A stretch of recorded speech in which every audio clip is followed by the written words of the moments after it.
So the main problem was illegal logging.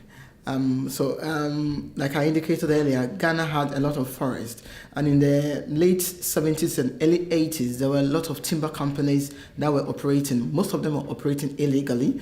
Illegally meaning they were acquiring concessions in a dubious manner. They were over-harvesting what they were given legally, and they were not even respecting community rights and other issues. So that was one of the main problems. So the main challenges have been one, massive deforestation as a result of both farming and illegal logging. Lack of law enforcement, so weak law enforcement, weak forest sector governance, and therefore the sector agencies were not being accountable and transparent with what they were doing with our forest resources and all that. And there wasn't inclusiveness in the way decisions were made in the forest sector. So the Forestry Commission and government took monopoly of decision-making processes, but the VPA changed all that. We have a new forest and wildlife policy that came up in 2012 as a result of stakeholder negotiations. So it wasn't the same as before, where government officials would sit in their offices and develop a policy for us. But this was a policy that was developed in collaboration with all the stakeholders within the forest sector, civil society, the timber industry, and government itself. So it's something that we all own.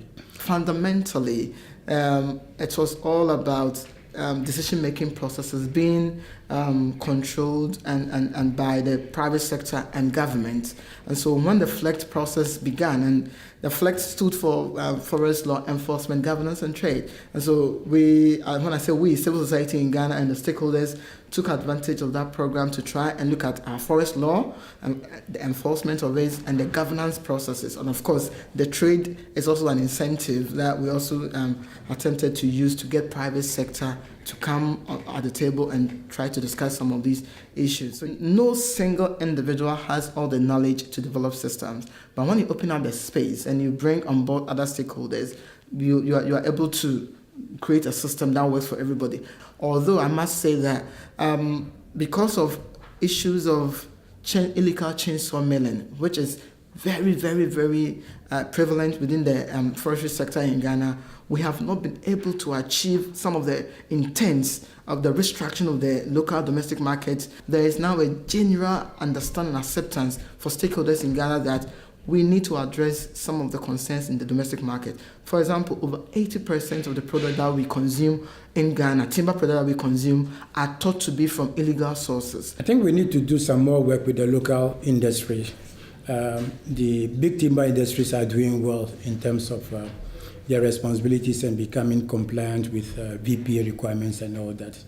The small local timber industries are where the major challenges are, because they thought this was going to be business as usual, and therefore still thought that let's adopt a wait-and-see attitude.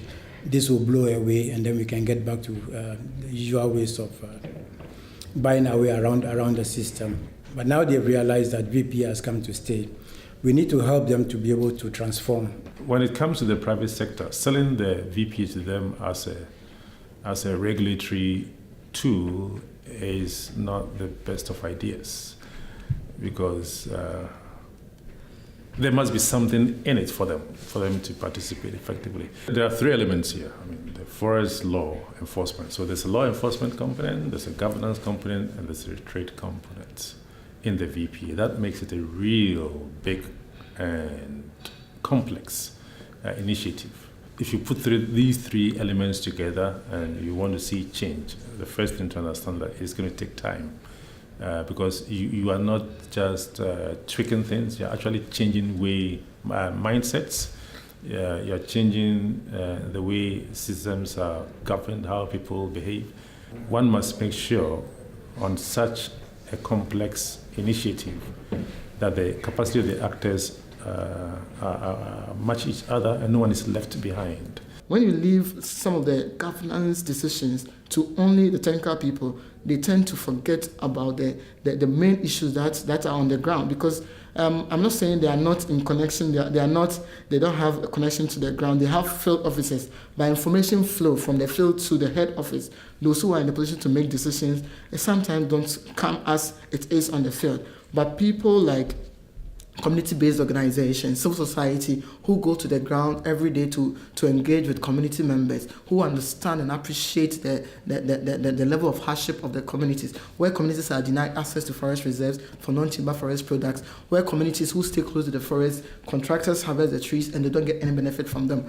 These civil society people are able to relate to it and bring those issues to the table to discuss it at the national level. And so you realize from the legality definition of Ghana that issues of social concerns were all brought into the legality definition because there was a platform for multi-stakeholder engagement to bring some of these issues on board. And that, I would say, is one of the greatest probably achievements of the FLECT process in Ghana.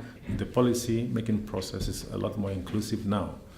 Before the VPA, there was almost an exclusivity of the private sector, the operators, that is, timber companies, and the government when it came to policy that governed timber operations and the timber sector in Ghana.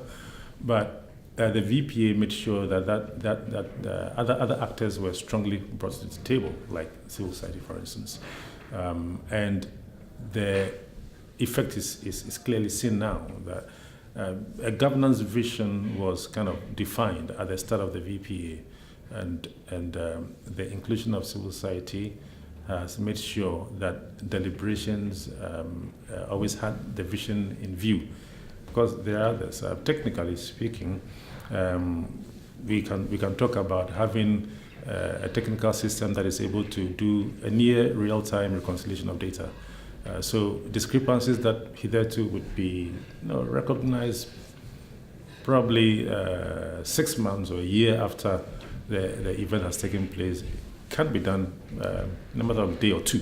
And so again, the output from there, or the outcome from there is that those who are operating and those who are regulating them in the remote areas know that their activities are not that remote anymore because it is quickly brought to light by the technical systems we have, and that is certainly stimulating already some change in behavior, because what if you can see what the person is doing in secret, of course, it helps him to know that it's a good idea not to do the wrong thing. What Ghana really need to focus on to be able to issue a FLECT license is two things: political commitment on the part of the politicians and also willingness of the EU to go ahead with the process. FLECT has developed a national level standard that every company, whether you are producing for the domestic market, foreign market, you are producing for China market or whichever market, you need to meet those standards. And I think, and not just the standard alone, but the processes to which we develop the standard needs to be communicated to the e-consumer. My interaction with the e-consumer is that he's not only interested in the license, but how the license came to be. He's also interested. So when he goes to the supermarket or IKEA or BK to buy a furniture, he's sure that what I'm buying has gone through a certain process and is able to identify with the process that the product went through.